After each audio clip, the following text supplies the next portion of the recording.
마태복음 10장 9절부터 15절까지를 본문으로 정해 놓았고요. 오늘 성경을 1절부터 15절까지를 읽었습니다. 성경의 제목을, 설교의 제목을 한번 보셨습니까?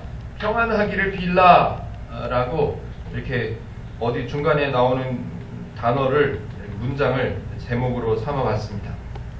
지난주에 제자라는 단어를 다시 한번 설명을 드렸죠. 예수님의 제자, 마태복음 10장에 보면 12명의 제자를 부르셨습니다. 우리는 부르셨다는 말을 강조하지 않았죠. 12명의 제자가 되려면, 예수님의 제자가 되려면 하는 생각들이 은연중에 저희들 마음속에 새겨져 있었기 때문에 예수님께서 12제자를 뽑으셨다, 선택하셨다라는 생각이 우리들의 신앙을 지배해 왔었습니다. 그러나 예수님의 제자는, 예수님께서 제자를 부르시는 기준은, 예수님께서 제자를 선택하시는 기준은 전혀 없다고 말씀을 드렸습니다. 그래서 예수님의 제자를 뽑는, 예수님의 제자를 부르시는 기준이 없기 때문에 아무나 부르셔도 상관이 없다고, 아무나 예수님의 제자가 돼도 상관이 없다고 말씀을 드렸습니다. 그런데 안타깝지만 예수님의 제자라는 말은 우리에게 어느 정도의 부담을 주는 단어였습니다. 예수님의 제자가 되려면, 예수님의 제자가 되는 방법, 예수님의 제자 교육반, 그런 과정들을 만들어서 훈련도 받고 했었죠. 특별한 직책, 특별한 직분이라는 선입견이 있기 때문에 그렇습니다. 예수님의 제자 그러면 뭔가 좀 있어 보이고, 제자라는 단어가 굉장히 높아 보이고 귀해 보이고, 그래서 제가 제자라는 단어를 찾아서 말씀을 드렸죠. 성경에 나오는 제자라는 단어는 다른 의미가 없다고요. 메타테스라는 단어는 그냥 배우는 사람이에요. 배우는 사람은 전제 조건이 있어요. 배우는 사람의 전제 조건, 몰라야 돼. 자격이 필요하다면 모르는 사람이에요. 자격이 필요하다면 배울 필요가 있는 사람, 모르는 사람, 모르기 때문에 알아야 되는 사람, 그 외에는 다른 자격이나 다른 조건이 없단 말입니다. 예수님은 절대로 사람을, 예수님의 제자를 세우시기 위해서 뽑으실 필요가 없어요.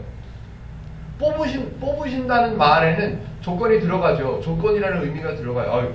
예수님의 제자가 되려면, 예수님의 일을 함께하는, 예수님의 일을 감당해낼 수 있는 제자가 되려면 적어도 말을 잘해야 되겠죠.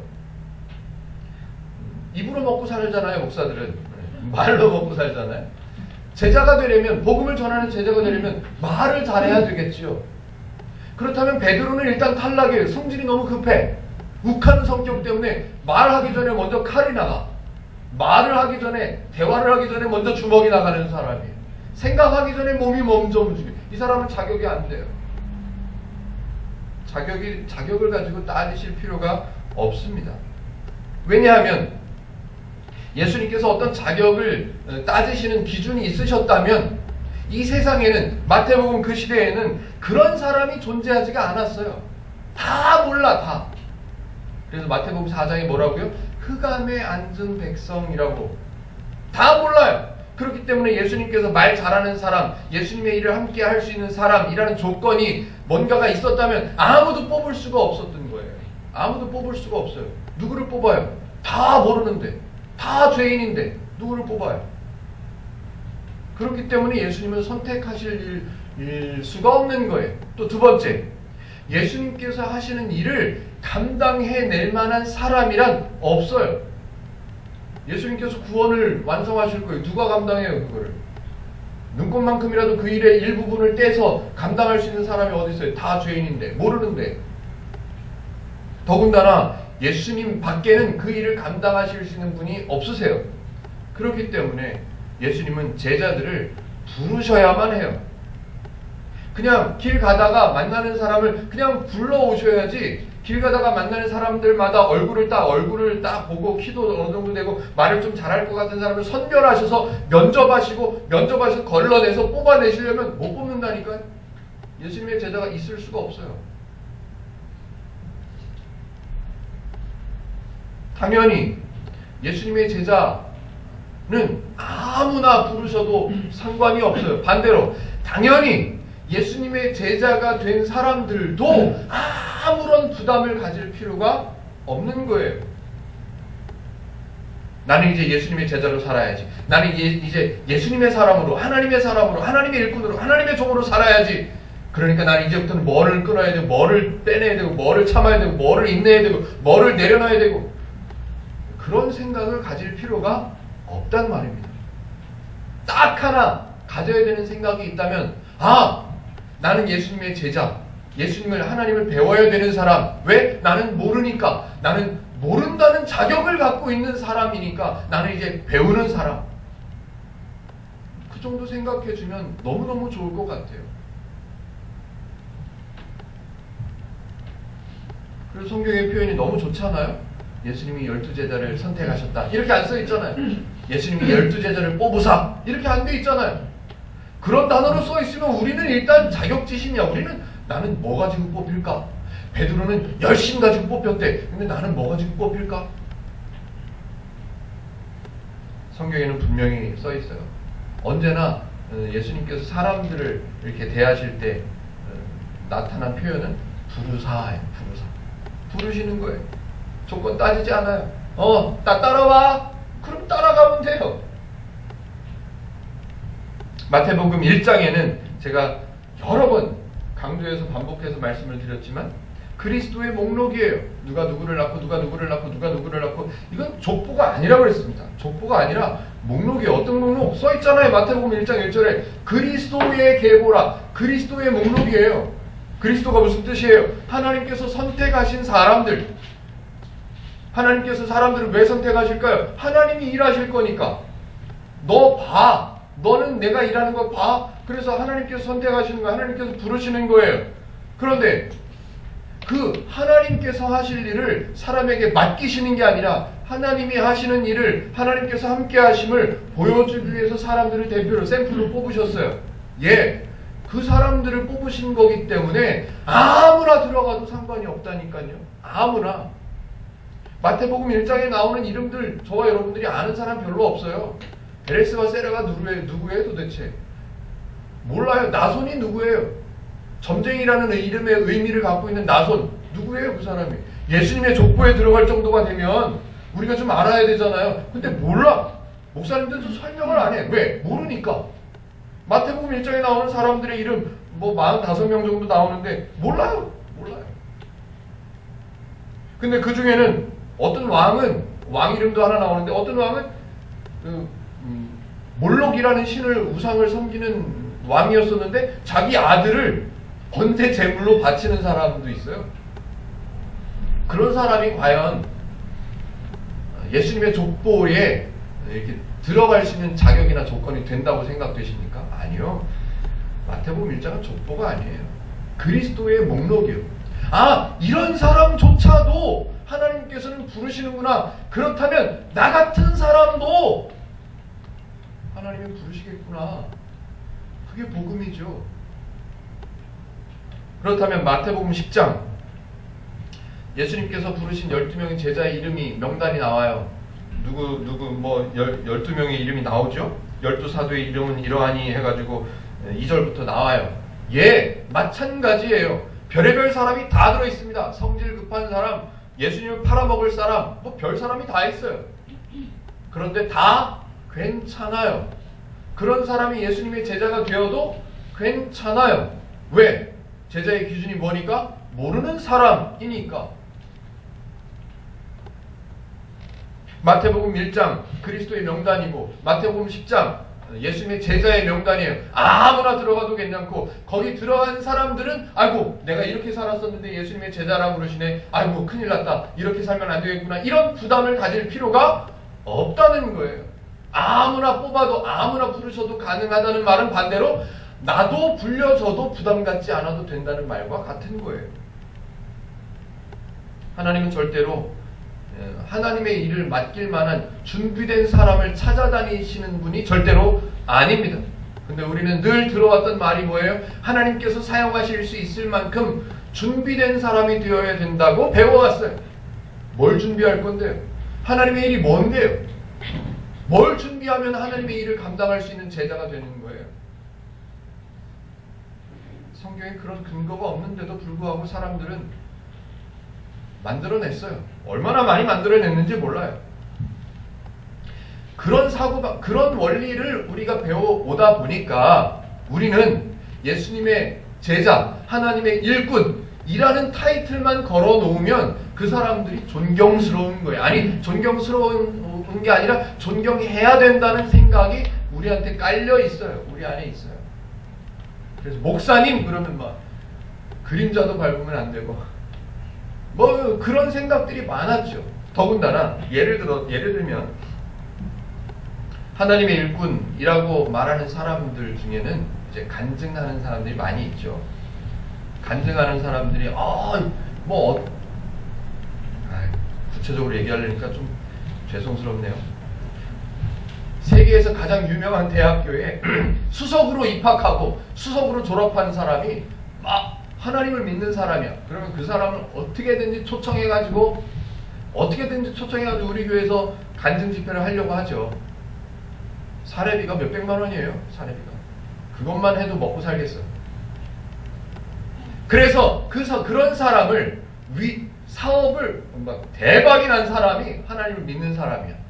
뭐 쫄딱 망했다가 하나님을 믿게 된 사람이 대박이 났어. 그런 사람도 불러와야죠. 그런 사람들을 불러다 놓고 간증을 하라고 하면 다 똑같아요. 다 똑같아요. 내가 이렇게 어렵게 살고 이렇게 힘든 인생을 살았었는데 하나님께 맡기고 나니까, 하나님의 사람이 돼서 모든 것을 다 포기하고 나니까, 모든 것을 다 내려놓고 나니까 하나님께서 복을 주셔서 꼭 따라오는 얘기죠. 대박이 났다는 거예요. 그럼 우리는 저는 어떻게 해도 저는 하나님을 평생 믿고 평생 이제 믿고 살아갈 사람인데 뭐 대박 나는 게 별로 없어요. 물론 의미의 차이가 있죠. 저는 성경을 바르게 공부하고 있다는 게 저에게는 대박이에요. 저에게는. 그들에게는 복이라는 개념 자체가 달라요. 복이라는 개념 자체가. 한때 우리는 흔히 말하는 전도할 때 그런 얘기를 많이 했었습니다. 예수 믿고 복 받으세요. 그런 얘기를 많이 했었죠. 기독교의 굉장히 심각한 오류라고 저는 생각합니다. 예수 믿고 복 받으세요. 우리는 어떻게 배웠죠? 성경을 보고 우리들은 분명히 알아요. 복은 이미 받은 거라고. 다 주셨다고 선포되어 있고 내가 너희를 위해서 모든 것을 다 이루었다고 그렇게 설명되어 있음에도 불구하고 예수 믿으면 복을 받는데요. 맞는 말이에요? 그런데 우리는 전도라는 일을 할 때마다 이런 문구를 들고 나갔어요. 예수 믿고 복 받으세요. 그러면 그 사람들이 뭐라 그래요? 나 잘 살고 있는데? 나 잘 살고 있는데. 그럼 또 그 사람들이 뭐라고 따져요? 당신은 얼마나 잘 살아요? 당신이 예수 그렇게 잘 믿었으면 얼마나 잘 살아요? 전혀 구원이나 복음이나 하나님이나 이런 거에 대한 질문이나 반발은 없었어요.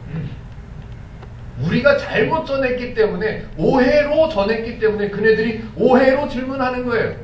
내가 무슨 죄인이야? 나 잘못한 거 없다고. 나는 교통법도 잘 지키는데 무슨 나보고 죄인이라고 그러냐고. 싸움 나요. 죄인은 그런 게 죄인이 아니라고 그랬잖아요. 성도인 우리는 예수 믿으면 복 받는다, 이 말이 맞는가를 생각해야 되는데 전혀 따져보질 않아요. 그냥 그런가 보다 해요. 제가 왜 이렇게 서론에서 열변을 토하느냐. 오늘 본문을 보면 예수님의 그 답답한 마음이 느껴지는 것 같아서, 세계에서 제일 유명한 인류대학에 입학한, 수석으로 입학하고 졸업한 사람이 와서 간증을 해요. 사업을 쫄딱 망했다가 하나님 믿고 사업에 성공한 사람이 와서 간증을 해요. 큰 병에 걸렸다가 병을 고침받은 사람이 와서 간증을 해요. 그러면 그 이야기를 듣는 사람들이 누구예요? 성도예요? 비성도예요? 성도들이 들어요. 다 성도들이 그룹대처럼 몰려가서 들어요. 그럼 그 사람들이 뭐라고 생각할까요? 내 신앙은 아직 멀었구나. 내 믿음은 아직 멀었구나. 저렇게 살아야 저렇게 복을 받는구나. 그러면 또 그 복을 받기 위해서 그 사람들이 행했던 그 신앙생활들을 해보려고 자기 스스로를 다시 결단하고 다시 점검하고 다시 도전받고? 아니요, 그렇지 않습니다. 우리가 보고 있는 이 마태복음에서 선포하는 내용은 너희들 돈 많이 벌어야 돼, 너희들 복 받아야 돼, 너희들 건강 병고침을 받아, 이게 아니에요. 이게 아니에요. 예수님은 지금 마태복음에서 하시는 말씀 모두가 뭐냐면 너희의 기준이 아니라 하나님의 기준이 왔다. 이제는 천국이 왔잖아. 천국이. 그 얘기를 하시는 거예요. 너희를 바꿔놨다는 거예요. 너희는 죄인이 아니라 이제 하나님의 사람이고 성도고, 특히 이제 제자들로 부르신 그 12명의 똘마니들한테 말씀은 늘 가르치시죠. 너희는 그런 기준으로 하지 마. 사마리아인의 기준, 이방인의 기준, 그런 기준으로, 그런 길로 가지 마. 지난주에 했잖아요.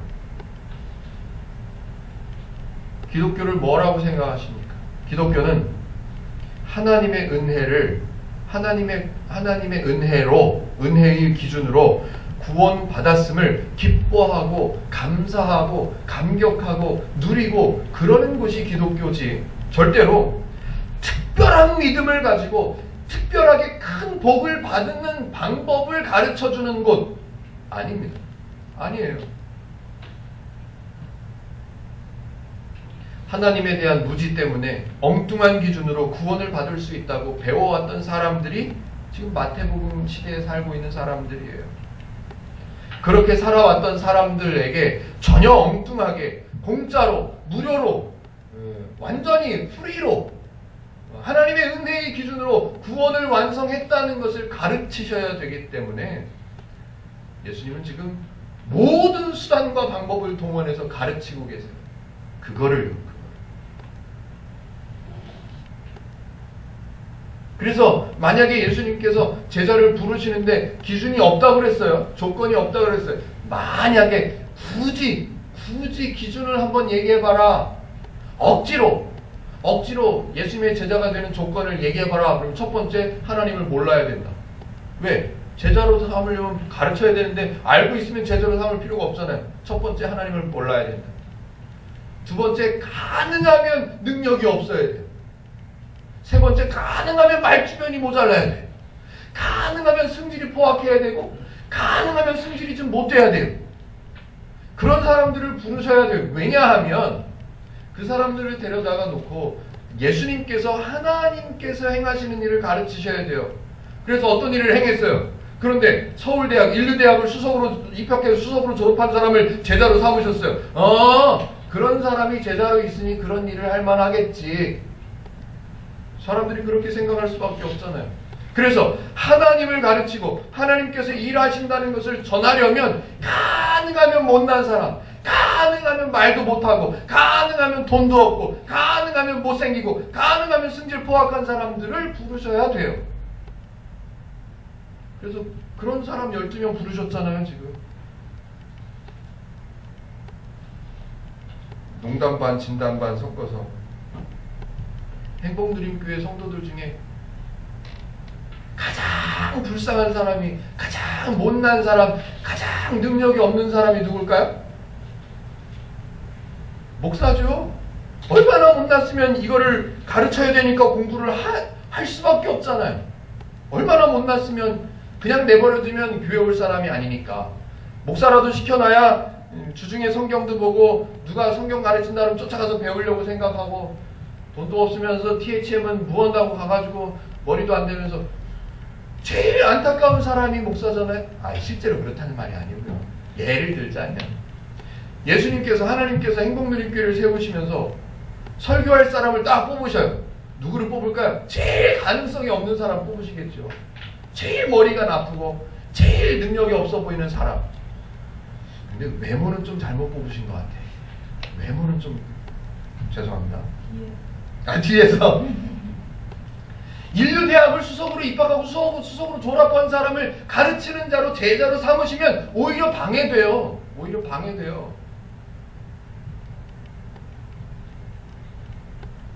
그러니까 제자들에게 있는 그런 기준을 이렇게 바꿔내셔야만 돼요. 제가 여쭤보죠. 저도 마찬가지예요. 저도 예수님을 믿지 않으시다가 저는 모태신앙이니까 뭐 어쩔 수 없지만 예수님을 믿지 교회를 안 다니시다가 어느 시점에 교회를 다니신 분이 계셨다 칩시다. 그 가족들이 뭐라 그럴까요? 가족들이 야, 그 교회 가면 쓸데없이 그 돈 쎄 빠지게 돈 벌어가지고 거기다 목사한테 갖다 바치고 그 교회 뭐 하려고 가냐? 한 5년 10년 지난 뒤에 그 가족분들 다시 만나서 그래, 그 잘난 교회 가서 얼마나 벌었어? 사업이나 잘 됐어? 재산이나 좀 늘었어? 갖고 있는 주식이 좀 올라가대? 물어보겠죠. 그리고 우리는 또 대답하고 싶어요. 사업 잘 됐다고? 돈 잘 벌었다고? 몸이 건강해졌다고? 교회 다녔더니 그렇게 됐다고 설명하고 싶어요. 왜? 그런 기준밖에 없었으니까. 예수님 말씀하시는 거예요. 너는 내 제자가 돼서 다른 사람들에게 나를 가르치려고, 나를 전하려고 할 때 너는 절대로 돈 얘기하지 마. 돈 자랑하지 마. 그래서 얘기할 수밖에 없죠. 너는 금이나 은이나 동이나 아무것도 가지고 가지 마. 예수님을 전하러 갈 때는 너는 10장 9절에 너희는 전대에 금이나 은이나 동을 가지고 가지 말고 여행을 위해서 배낭이나 두벌 옷이나 신이나 지팡이를 가지지 말라. 아무것도 가지고 자랑할 생각을 하지 말라는 거예요. 왜? 하나님을 전해야지. 하나님 믿었더니 돈 받았어. 하나님 믿었더니 옷이 이렇게 많아졌네. 그걸 가르치면 안 된다는 거예요. 그런데 사람들은 마태복음 10장 9절을 읽고 나서 이렇게 얘기해요. 예수님의 제자가 되려면 모든 것을 포기해야 된다고. 선교사로 헌신하시렵니까? 그러면 다 포기하세요. 다 내려놓으세요. 제가 다 읽어보진 않았지만 내려놓음 이런 책이 얼마나 베스트셀러가 됐는지 몰라요. 하나님의 일을 하려면, 하나님의 제자가 되려면 다 내려놔야 된다고 오해하는 거죠. 야, 성경 봐봐. 너희는 금이나 은이나 동을 가지고 가지 말래잖아. 그러니까 다 포기해야지. 다 내려놔야지. 아니, 그 얘기가 아니라니까요. 지금 그 얘기가 아니에요. 절대로 그렇지 않아요. 절대로. 당연히 아까 말씀드렸지만 금이나 은이나 동을 가지고 가서 야, 나 예수 믿었더니 이렇게 벌었어 라고 말하니까 사람들이 예수님을 믿으라고, 복음을 받으라고, 교회를 오라고 말하는 그런 얘기를, 전도를 받는 그 사람들이 질문할 수밖에 없는 거예요. 우리가 만든 거예요. 뭐라고 질문해요? 교회 다니면 돈 잘 벌어? 교회 다니면 장사 잘 돼? 교회 다니면 우리 아들 좋은 대학 보낼 수 있어? 그렇게 질문하는 사람들을 보고 손가락질 할 수가 없는 거예요. 왜? 우리가 그렇게 전했으니까. 우리가 사업이 잘 안 되는데 교회를 다니면 좀 괜찮아질라나? 아니요. 아니, 교회를 다니면 사업이 망한다는 얘기가 아니에요. 그거하고는 관계가 없다는 얘기를 하는 거예요.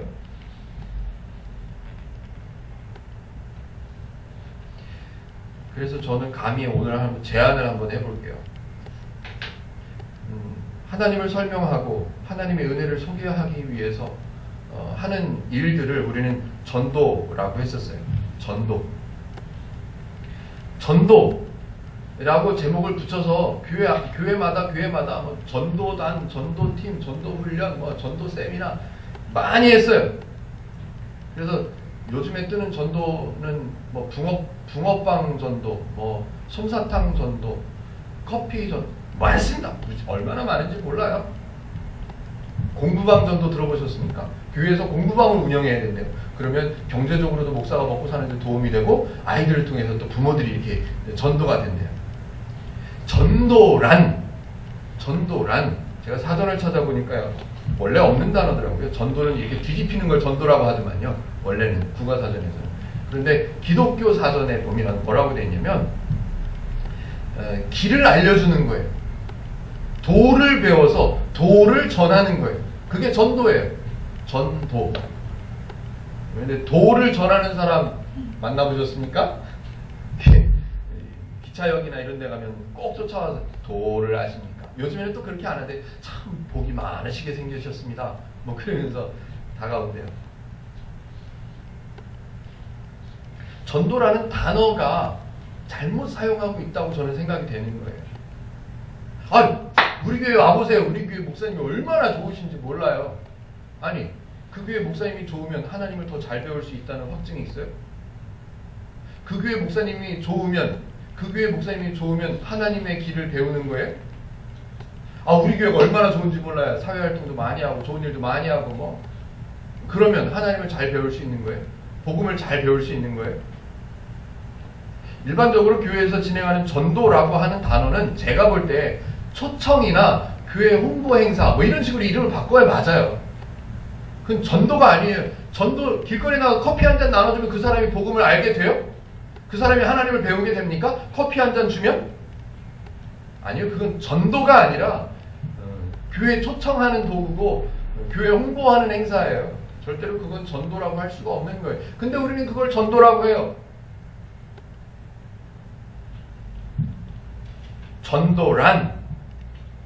전도의 유일한 방법이란 하나님의 말씀인 성경을 바르게 배워서 바르게 전해주는 것, 이것을 전도라고 할 수 있는 거예요. 그게 길이잖아요. 그게 복음이잖아요. 그럼 어쩌라고? 행복누림교회 교인이 좀 늘어나야 되는데, 교회를 알려서 좀 해야 되는데, 그럼 어쩌라고? 뭘 얘기하라고? 교회 나가면 전도를 해야 되나? 전도는 또 아니라니까. 알려야 되는데 뭐라고 알려야 돼? 무슨 말을 해야 되냐고 묻죠. 그럼 어쩌라고? 저보고 물어보셔야 맞아요. 그래, 맞아요. 저도 그런 궁금증이 있죠. 뭐라고 그러지? 그 사람들한테는 뭘 보여주든지, 뭘 보여주고, 뭘 얘기하고, 그래서 성경에서 가르쳐 주잖아요. 10장 12절. 또 그 집에 들어가면서 평안하기를 빌라. 뭐를 빌어요? 평안하기를 빌래요.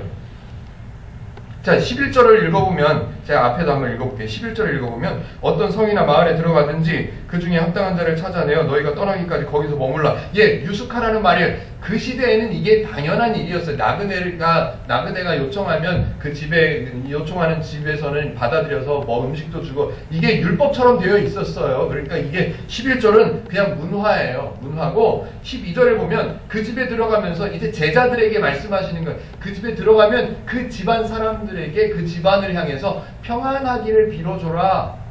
라는 말이에요. 그런데 문제가 있어요. 그 조건이 하나 있어. 11절에 보니까 합당한 자를 찾아서 가래요.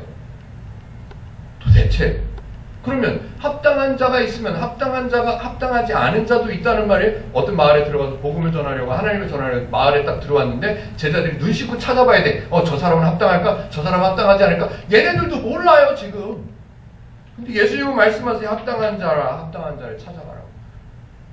이 말이 무슨 말이냐면, 하나님의 기준에서 제자들이 가서 하나님을 설명해야 되는 사람, 하나님에 대한 설명을 들어 합당한 사람, 합당한 자 누굴까요?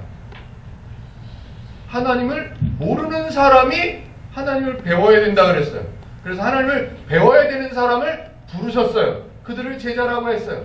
그리고 그들을 제자로 뽑은 기준이 없다 그랬어요. 왜? 모든 사람이 다 하나님을 배워야 되는 사람이기 때문에 그 중에 샘플을 12명 뽑으신 것 뿐이에요.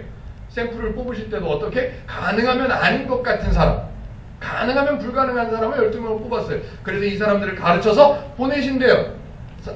다른 사람들에게 또 그걸 가르치라고 보내신대요. 근데 보내면서 하시는 말씀이, 야, 가서 합당한 사람을 찾아 라고 말씀하셨어요. 누가 합당할까요? 모르는 사람. 모르는 사람이면 합당하죠. 자격이 충분해. 제가 하나님을 몰라? 그럼 저 사람은 충분히 자격이 돼요. 합당한 자예요. 그런데 어떤 마을에 딱 들어갔어요. 그 마을에 종교 분포도 조사를 해야지 그걸 알 수 있을까요? 아니요. 조건이 있어요. 다 모른다요. 다. 그러니까 합당한 자라는 말 속에는 아무나, 그냥 길 가다가 만나는 사람 아무나 다 합당해요. 다. 모두가 다 죄인, 내 기준을 갖고 있기 때문에 모두가 다 합당한 자인 거예요. 다 모르는 사람이에요. 하나님을 모르는 사람이에요. 왜 이렇게 이해를 할 수밖에 없냐 하면 11절에서는 합당한 자라고 말씀해 놓고 13절에 가면 그 사람이 합당하지 않거든 그래요. 그러면 합당한 사람이라고 생각해서 갔는데 나중에 보니까 합당하지 않은 사람이야. 그런 게 어디 있어요? 그런 게 기준이 달라져요 중간에? 1박 2일 하는 중간에 기준이 그런 게 아니에요. 왜 달라졌을까요? 왜 합당한 자라고 말했다가 왜 합당하지 않은 자가 또 나올까요? 중요하지 않은 기준이에요. 이 기준은 별반 중요하지가 않아요. 그러니까 이게 달라지는 이유를 설명하지도 않고요. 합당한 자가 있는데 합당한 자라고 생각하고 들어갔는데 만약에 그 사람이 합당하지 않다면 이렇게 말씀하시는 것은 그게 중요하지가 않다는 거예요. 그게 지금 예수님께서는 제자들을 가르치시는 중이에요. 그 대상들이 어떻게 반응하는가는 상관하지 않아요. 그 대상들하고는 상관없이 너희는 어떻게 해야 되냐 하면 내 부름을 받은 너희는, 내가 구원해내는 것을 아는 너희는, 내가 부른 성도인 너희는 어떻게 해야 되냐 하면 그걸 가르치는 내용이에요. 지금 하나님을 배워야 되는 사람에게 금이나 은이나 돈을 가지고 가서 자랑하지 말라는 거예요. 그걸 버리라는 말이 아니에요. 자랑하지 말라는 거죠. 그걸 가르치려고 하지 말라고요. 오케이. 질문으로 다시 돌아가. 제가 질문을 한번 다시 짚어드릴게요. 그러면 도대체 복음을 전하는 사람을 만나면 뭐라고 말을 해야 되냐? 지금 평안하기를 빌라 그랬어요. 평안하기를 빌라고. 하나님을 소개하고 하나님의 은혜를 설명하려면 어떤 말을 해야 되고 뭘 해야 되죠? 10장 12절 읽었어요. 평안을 빌라고. 평안을 알게 된 사람은 하나님께서 주신 가장 좋은 것이 평안이라는 것을 아는 사람이 된 거예요. 설명하려면 길겠지만 짧게요. 왜 평안할 수 있을까요? 나에게 있는 가장 큰 문제, 사람에게 있는 가장 큰 문제가 죄인데 이 죄를 해결하신 분이 계세요. 이분을 알아 나는.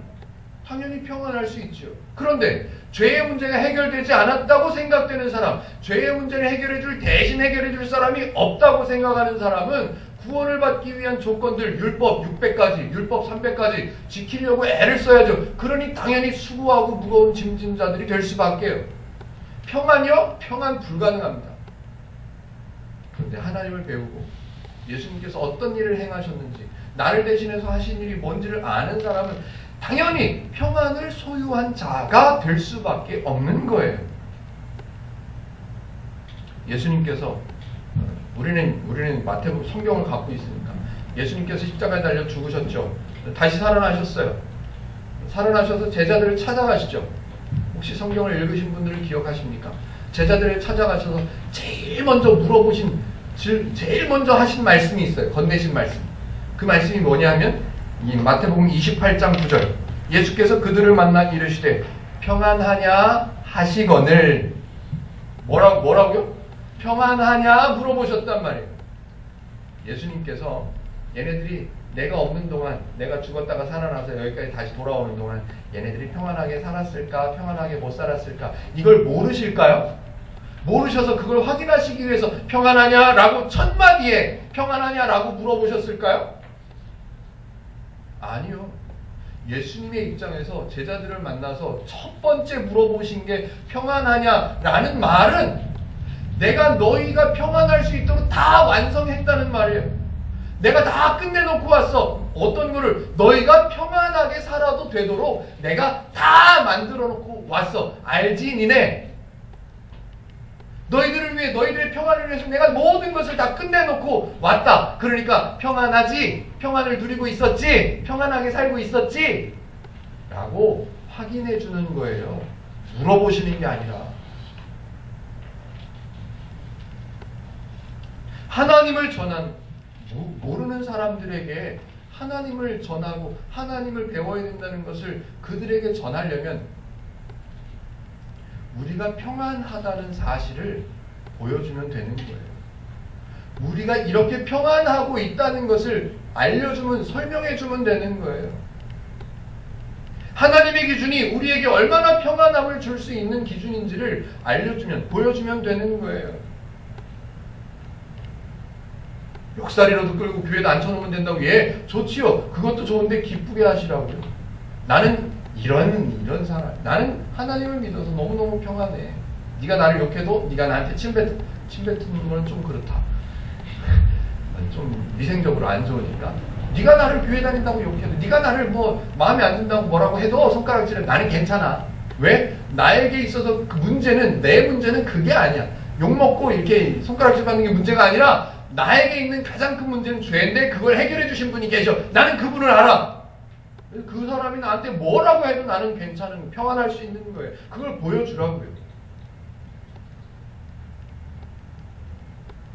재밌는 얘기가 그 뒤에 나옵니다. 뭐냐면 현실은 그렇지가 않잖아요. 현실은 예수 믿으세요, 교회 나오세요 그러면 욕하고, 아이 또 비꼬잖아요. 예수님 만나게 해줘봐 뭐 이런 얘기도 하고, 하나님 뭐 하여튼 말도 안 되는 말들을 해요. 그런 사람들을 만나면 그 사람 물론 합당한 사람이에요. 하나님을 배워야 되는 합당한 사람, 모르는 사람이니까 배워야 되는 합당한 사람이에요. 그런데 들어가서 그 사람하고 얘기를 해보니까 합당한 사람 같아 보이지가 않아. 나를 거절하고 막 하나님 얘기를 하지 못하게 하고 막 도저히 저 사람은 안 될 것 같아. 그럼 나오란 얘기예요. 그 집에서 나와라. 근데 나올 때 뭐라고 써있냐면, 성경이 뭐라고 써있냐면 14절에 누구든지 너희를 영접하지도 않고 너희 말을 듣지도 아니하거든 그 집이나 성에서 나가 너희 발에 먼지를 떨어버리라. 저는 이거 보고 너무너무 재밌었는데, 예를 들어서 제가 김아룽이라고 하는 사람 집에 가서 복음을 전하려고 갔어요. 갔는데 이 사람이 너무너무 시달림을 많이 받은 사람이야.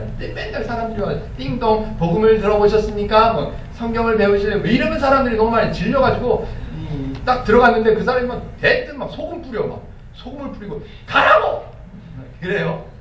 그러면 저 같으면 어떨까요? 저 같으면 복음 저는 좋은 거 얘기해 주려고 했더니 소금을 뿌려? 퇴 지옥이나 가라! 그러고 나올 거란 말이에요. 저 같으면. 그런데 하나님의 입장에서 보면 완성하신 일을 알려주는 거기 때문에 그 사람이 나를 거절한다고 해서 그 사람이 망하거나 그러지 않아요. 그래서 예수님은 말씀하시는 거예요. 그 사람이 네 마음에 안 들어서 네 기준에 합당하지 않은 사람 같으면 그냥 나올 때 발에서 먼지를 떨어버려. 잊어버리란 얘기예요. 너 괜히 그 사람 한 것 때문에 네가 소금을 맞았다고 기분 나쁘거나 화가 나거나 우울하거나 꿀꿀할 필요가 없어. 왜? 너는 평안을 갖고 있는 사람이니까. 거기다가 네가 그 사람을 욕할 필요도 없어. 그냥 발에 먼지 떨어버리는 걸로 끝내. 이 기억에서 지워버려. 괜찮아. 그냥 나와. 재밌지 않아요? 그냥 내버려두면 들어갔다가 합당한 자라고 생각하고 들어갔다가 전하는데 막 욕하고 나가래. 그러면 나오면서 그냥 나와요? 퇴퇴하고 욕하고 나오지. 그러면 내 마음이 편하냐고요. 내 마음이 안 편하잖아요. 일단 예수님이 어떻게 이렇게 대단하시죠. 이렇게 가르치고 13절 그 집이 이에 합당하면 너희 빈 평안이 거기 임할 것이요 만일 합당하지 아니면 그 평안이 너희에게 돌아올 것이야. 아니 평안을 빌어서 그 집이 합당하다 칩시다. 예를 들어서 그 집이 합당해서 내가 빌어준 평안이 그 집에서 가졌어. 갖지 않으면 나한테 다시 돌아온다는데 가져버렸어. 그럼 나는 어떻게 해? 평안을 줬는데 그 사람이 가져버렸어. 안 가진다고 하면 내가 다시 돌려받는데 가진다고 그랬으니 나는 뭐야? 나는 없네. 뭐 그런 식으로 이해하면 안 된다는 거죠. 평안은 없어지거나 작아지는 게 아니에요. 왜냐하면 완성하시고 이미 이루신 거를 설명하시는 것 뿐이에요. 그 사람이 안 받는다고 해서 없어지고 그 사람이 받는다고 해서 내게 있었던 것이 없어지거나 작아지고 그게 아니란 말이에요. 그래서 저는 제가 한번 이름을 붙여봤어요. 이거는 성도의 평안이다. 이렇게 성도의 평안은 무슨 상황이 나에게 닥쳐오더라도 그 평안은 성도에게 이루신 그 평안은 작아지거나 없어지거나 물러지거나 그러지 않다는 거예요. 현실적으로 보면 우리 교회만 봐도 사람들이 좀 더 많아지면 좋지요. 재정적으로 어렵다는 건 누구나 다 알아요. 그리고 뭐 늘 사람들이 적으니까 힘도 안 나고, 예, 알죠. 그래서 사람들이 더 오면 좋지요. 예, 그래야 됩니다.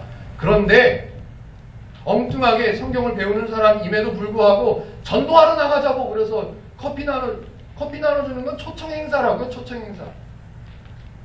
전도는 우리가 바르게 알고 우리의 평안을 그네들에게 보여주는 게 전도가 될 수 있는 거예요.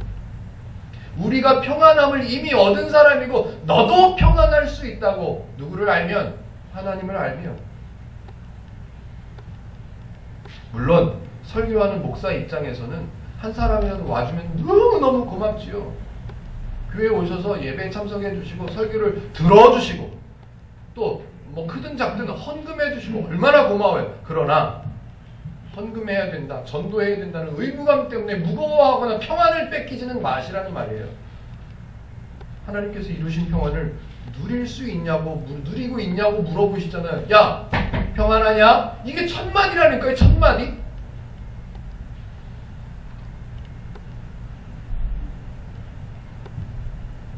그래서 저는 전도하자는 말을 행복누리교회 시작하고 3년이 돼가는데 거의 별로 안 해봤어요. 대신 신앙 900문에 써 넣어놨죠. 행복누리교회를 소개하자고, 알리자고. 좀 이해가 왜 이렇게 썼는지 이해가 되시려나 모르겠어요. 우리의 평안을, 하나님께서 이루신 우리의 평안을 보여줄 수 있는 것, 그게 전도예요. 그게 하나님을 알리는 거예요. 그렇게 성경을 공부하고 있는 행복누림교회를 좀 소개해 주시면 참 좋겠다. 그런 것을 신앙고백문에 넣어놨죠. 저와 여러분들은 평안을 빌어줄 수 있는 사람이에요. 평안을 보여줄 수 있는 사람이에요. 평안을 충분히 건네줄 수 있는 사람이라고요. 그래서 오늘 주보의 설교의 제목을 뭐라고요? 평안하기를 빌라. 이걸 한번 써놔본 거예요. 그리고 주보의 그림 소식에는 제가 뭐라고 써놨죠? 그림 소식에는 제가 멋있게 한번 써놔봤어요. 성도의 평안을 누리는 사람들. 저와 여러분들은 그런 사람들이잖아요. 아직 다 알지 못해서, 다 배우지 못해서 좀 덜 누리고 있는 건 있다 칩시다. 그러나 성도에게 주신, 이미 이루신 평안을 마음껏 누리면서 살아가는 저와 여러분들이 되시기를 주님의 이름으로 축복해 드립니다. 기도하겠습니다.